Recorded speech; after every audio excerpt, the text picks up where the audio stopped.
My name is Boone. I come from Aberdeen, Scotland, and I came to Canada in December 1946. What were the circumstances of your arrival in New Brunswick? I had to fly. It was the winter time and the sea wasn't quite choppy. So I got a flight from Prestwick Airport and I came into Montreal after 3 days. First to the Azores and then to Newfoundland and then to Montreal, where I spent the night and came down on the night train to New Brunswick.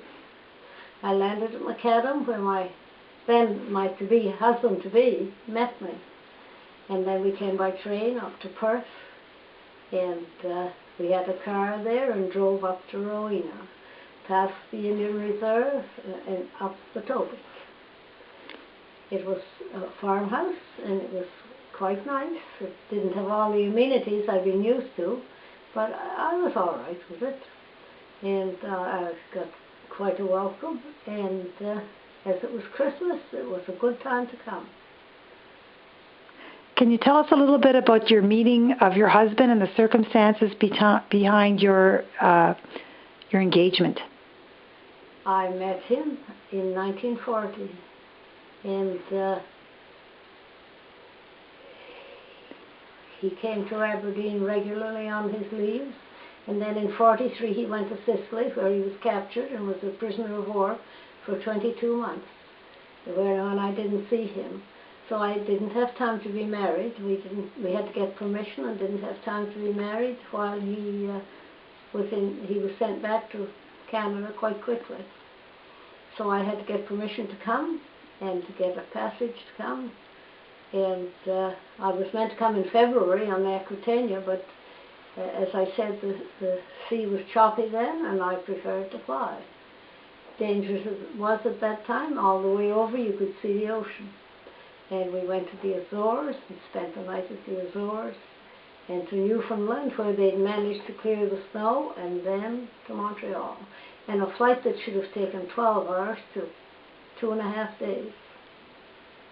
Then I spent the night in Montreal and came down on the train to New Brunswick to Macadam, where my husband-to-be met me. And we came up to Perth, and then up the Topic, past the reserve, and it's beautiful up there. Can you tell me what your first impressions were of New Brunswick? Snow, snow, and more snow. Very rural, and all very strange to me. But I accepted it for what it was. I expected a different life, and I got a different life. It was no more or no less than I expected. I'd been well warned. Did you ever regret coming from Aberdeen, Scotland, to New Brunswick, Canada? Not really.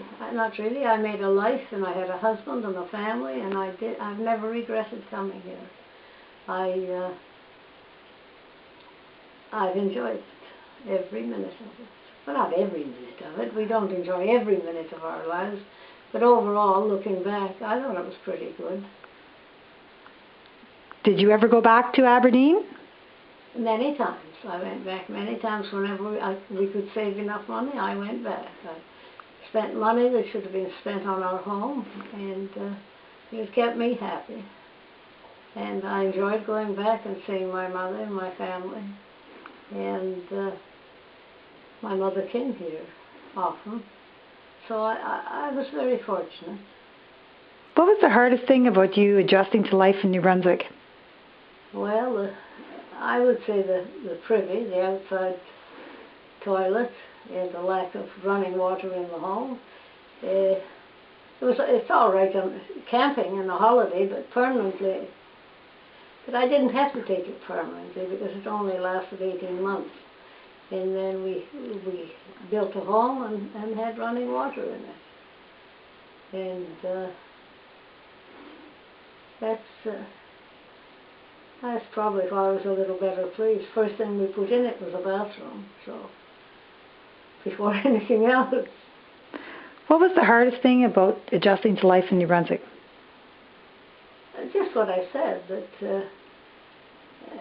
different ways. It's hard to adjust anywhere when you go to a different place.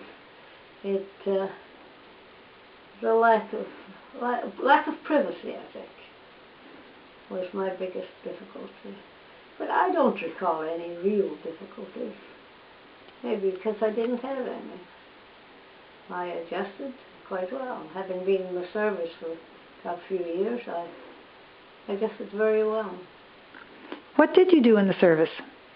I was an air mechanic in the service, one of the first few classes that they took into the Fleet Air Arm.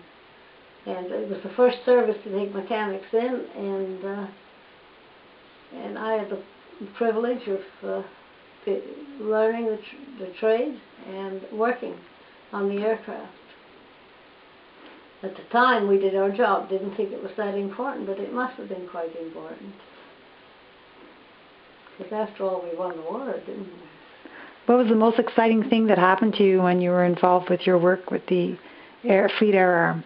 My claim to fame, the only claim to fame I had, is that we worked day and night for a couple of days to modify the torpedo tubes on the Barracudas, and they went on a raid on the Norwegian fjords to bomb the Tirpitz, and we heard that they were successful. So that was rewarding. Can you tell us what it was like when the war ended and what that meant to you in terms of your relationship with your husband-to-be and what it meant just as a citizen? How did you feel? I can't be very dramatic about that because I don't recall too very much of it. I just know that he came back and a few days, well, right after the war, because they were released a little earlier, and came on leave, and I was simply delighted that he had survived the war, and was so pleased to see him. That was the most exciting thing that happened. It was nice to have him back, but then he went right away. He came back in May and was back in Canada by July. So that was just the way it was then. I think we accepted a lot. We had accepted a lot for those years of war, and I was sorry to see him come back, but then we've been getting on with it for 5 years, so when I got the opportunity to come over in December, I jumped in. So you were apart for almost, over a year again, after being apart? Yes, 15 months it was. After being apart for 22 months? That's right. So it was a long time. It was... But you were together for a very long time after that, weren't you? Yes, we had. It must have been a strong bond that kept us together, because we were very sure of it. And you had how many children? Two sons, and they're both grown, and I'm very proud of them. And did they ever go back to Scotland? Only the elder one. He went back and took his wife back, and came to see where my mother was living, and I was there too. We had a nice time there. My children went as young children, twice as young. When Stephen was a year old, we went, and when he was 6, we went. And my mother bought him a kilt and a whole outfit, and he wore it all the time we were there. And it was possibly, maybe he was 5, and it was possibly the first time in his life he'd ever really dressed himself. And he just loved that kilt. But the day we set foot, we landed at Quebec City, and the day we set foot on Canadian soil, he never wore it again. I wonder what that was all about anyway. Quite amusing. So all in all, are you glad to have stayed in Canada all these years? I'm very lucky to have stayed here. It was a wise decision. And what do you think about your life as a Canadian war bride? Well, I've enjoyed the association because it's meant a lot to me. It filled the bill for a lot of things because we needed each other, and it was like a touch of home. And we all need a touch of the familiar, don't we?